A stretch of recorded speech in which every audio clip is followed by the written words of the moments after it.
There's a question I get asked often about the type of books that somebody should be reading. I get asked this by B1 learners. Should I be reading a B1 or C1 book? Is that okay? And my short answer is a resounding yes. You can try it. And in this video, we are going to see when it helps, when it can hurt potentially, and how to do it safely. If you're a reader thinking about reading C1 books, if you're a B1 learner thinking about that, today I'll share with you some ideas on how you can accelerate that progress, when it can be a good idea to go for that in the context of graded reader series or graded readers in general, and when you prefer to try something else instead. My name is Walter Freiberg. I'm also known as Paco Ardit, the author of the Spanish novels. I'm a life and language coach, and I help people create their future desired life in 5 different languages. Today, we are going to talk about, is it okay to read a book in a series that it's beyond my level? For example, I'm a B1 learner and I want to read B2 or C1.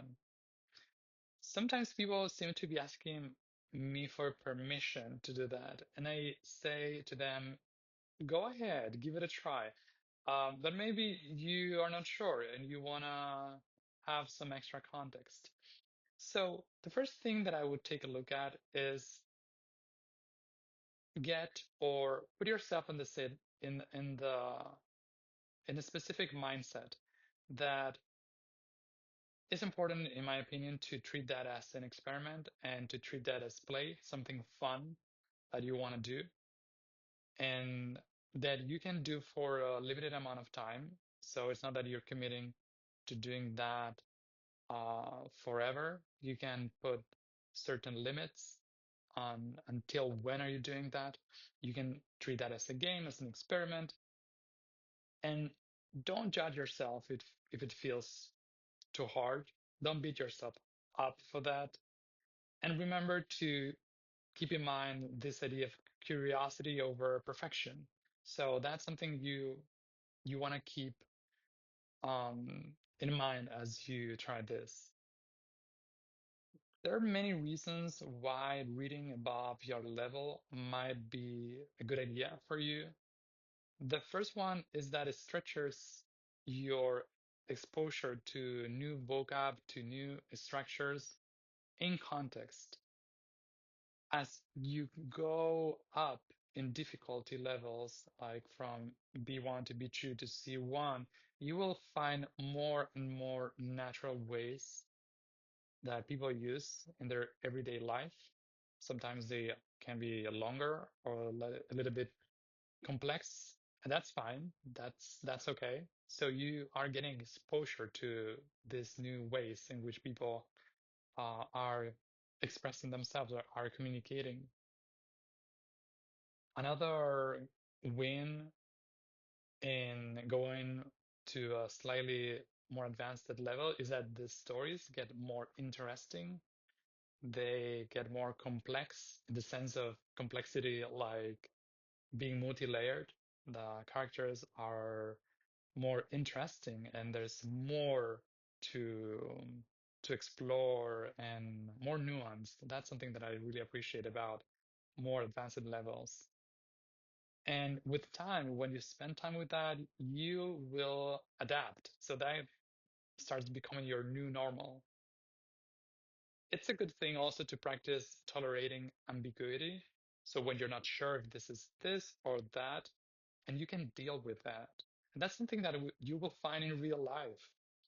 People don't come with subtitles, and we cannot pull out a dictionary when we are having everyday conversations, when we are having authentic conversations. So that's why it's a good idea to be used to that. And you can try that when you are exposing yourselves to more advanced levels. Now, there might be some risks involved in this. And one of them is that you could feel overwhelmed, like this is too much, this is too taxing on my system, like my mind is going to explode. Um, for some people, that might mean that you are going to read slower. So you completing a book is going to take some more time, and that's okay. You can take that with patience, but that's something that might be frustrating sometimes. And learning a language tends to be something that frustrates people. So it's good to be used to some of that, at least in part of your routine and part of what you're doing. For some, also using content that is way above or slightly above their level might make them do more frequent lookups, and that can get addictive. So that's something that you need to keep in mind, that it's fine to read books that are above your level and you don't have to look up every single word or most of the words. So if you ask me what would be safe ways to start challenging yourself to something more complicated, I would say I would recommend start with contents if you're reading a series, for example, like Spanish novels, and there you have many levels available, B1, B2, C1, C2. Try the next level. If you're reading B1, try B2, see what happens. So you're going one level more. You can also try translations if you want to go beyond graded readers. If you want to try native books, you can try translations of books you have already read. If you read Harry Potter or another series or books that you enjoyed, you can try those. You can try books for young adults, as I recommended before, short short stories that those work. When you are using digital versions, the good thing about that is that you can use dictionaries, and those are very practical and convenient. So that might make that safer in a way. Same with audio. When you're pairing your readings with audio, when you have that available, that can provide extra context. Sometimes when we hear something how it's said, we get it. Maybe we read it and we don't get it, but when we hear that, we understand it because there's more information, the tone of voice, and the intention, how people are speaking. So that's something I can add up to the meaning in general. You can also try mixing uh, a graded reader chapter or page with a native page. And I mentioned this in the video prior. So you can try that, sort of a warm up that you're doing with the graded readers. And if you prefer to look up words, maybe one idea is to highlight them and create a list afterwards, or write them down and check them afterwards.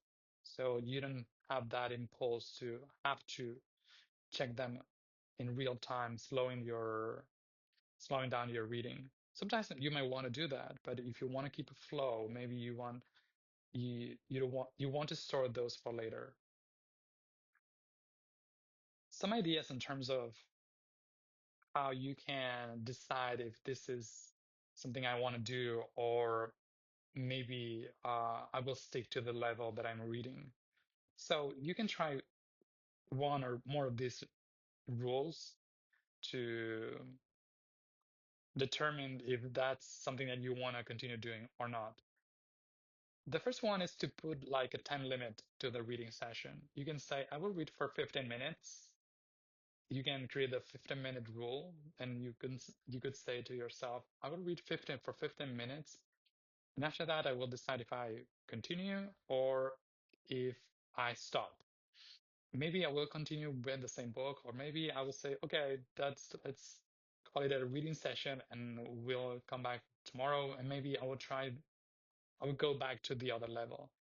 Um, but it's a good idea to try different pieces of content, and not only just one of the I'm reading B1 Spanish novels and I pick just one Bichu and I decide that after 10 minutes this is too hard, maybe I can try another one. I can try one by another author and then decide if that's something I want to continue doing or not. Now, if you have multiple reading sessions in a row and that feels like suffering and total pain, and you might decide to create another rule that would be like if you have like three strikes in a row, like three reading sessions that feel like very disorienting, like you're not getting much from what you're reading, maybe you decide to go back to what you were doing before.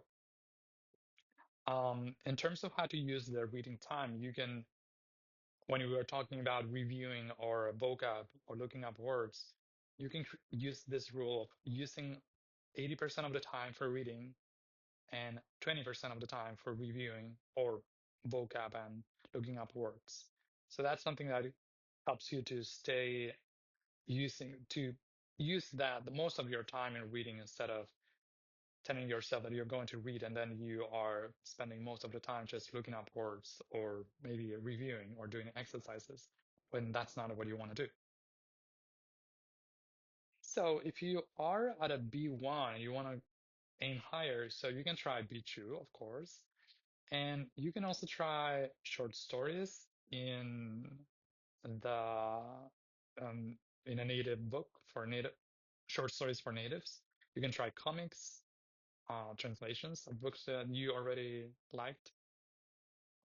And if you are for combining graded and native books, you can try maybe reading something like 10 minutes of a graded reader and then 15 minutes of a native book. Now, if you're at a B2 level and you're pushing for C1 or C2, you can start getting a little bit more uncomfortable with nonfiction books if that's your time. There's people who really like personal development, books that went mainstream and in their Spanish version. Some literary fiction that is approachable and that is easy enough.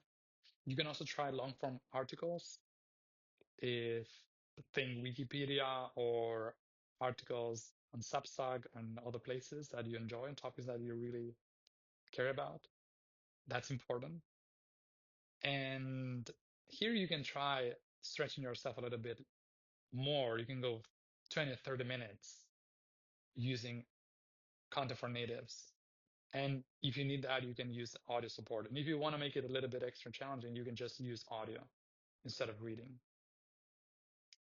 So in terms of what would be a successful session, or how can you tell if this is something that is helping you or not, you can create some criteria in terms of what success looks like for you. For example, what if you can follow the plot and miss just a few details? I would call that success. I think that would be awesome. Now, if you are able to summarize a chapter in 2 or 3 sentences, for example, that's another way of saying, okay, I understood this, I got this. Um, Another way you can use to tell if this is something that's working for you is, do you feel like coming back tomorrow and doing more of it? How is your curiosity around that? Now, there are some moments where you could decide, okay, maybe I will go back to the other levels, or I will stay here for a while. Maybe this doesn't feel right. Like this is the right moment to go for something more challenging. And when can you tell that is, for example, when you're stopping every other sentence, you're looking up too many words, and you don't feel like reading again tomorrow. You're dreading the next reading session. And those are main good uh, points of information that you might want to go back to books that you feel more comfortable about. And so you can have periods of time where you are stretching yourself and then you decide to relax for a bit. and go back and stretch yourself again. So I encourage you to give this a try because you really don't know until you try it. So honestly, you will only know if you try it. So anyways, I would encourage you to give that a try and feel free to share your example of what would be your next level where you're right now in your journey. And if you're looking for some support in this Spanish learning journey, make sure to check out the link in the description and join the Spanish Novels Club. See you in the next one.